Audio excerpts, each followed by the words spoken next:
नमस्कार. आम्ही चंद्रपूरचे नागरिक. आज चंद्रपूर ते नागपूर जाण्याचा योग आला.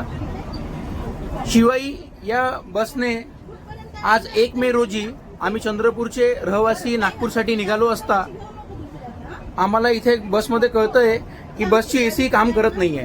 हे ड्रायव्हर साहेब आहेत, अक्षरशः घामाने त्रासलेले आहेत व सर्व प्रवासीजण इथे शिवाई या बसने नागपूर जात असताना एसीचा फेअर देत नागपूरच्या प्रवासाचा साठी जायला निघाले.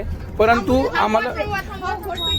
आम्हाला कळवण्यात आलं की बसमध्ये बसल्यानंतर गाडीचा एसी हा कामच नाही करतोय. तर प्रशासनाचं हे काम नाही का की गाडी जेव्हा निघते स्थानकावर तेव्हा आम्ही सर्व प्रकारची चेकिंग करून आम्ही इथून निघालो पाहिजे. आणि चंद्रपूर जिल्हा जो आमचा 46 ते 47 डिग्री सेल्सिअस तापमानामध्ये असतो तिथे अशी गैरसोय प्रवाशांची होते. तर हे कुठपर्यंत योग्य आहे? आमची मागणी आहे की प्रशासनाने त्वरित याच्यावर लक्ष देत सर्व गाड्यांची चेकिंग करूनच ते बस स्थानकावर लावावेत, जेणेकरून प्रवाशांची कुठलीही गैरसोय होणार नाही. इथे प्रवासी सगळे घामाघूम होत बसलेले आहेत. धन्यवाद.